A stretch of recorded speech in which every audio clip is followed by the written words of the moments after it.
நம்ம ஊரில் இப்படி ஒரு பூங்கா ஓப்பன் பண்ணிக்கிற விஷயம் உங்களுக்கு தெரியுமா? அடா ஆமாங்க, என்னங்கிறது டீட்டெயிலாக சொல்கிறேன். வீடியோவை சேவ் பண்ணி வச்சுட்டு ஃபுல்லாக பாருங்கள்.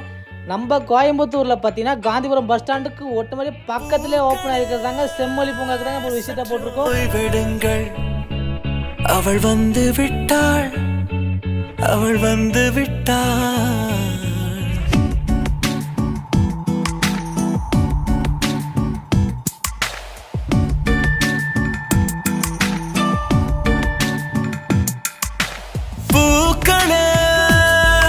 சற்று ஓய்வெடுங்கள், அவள் வந்து விட்டாள், அவள் வந்து விட்டாள்.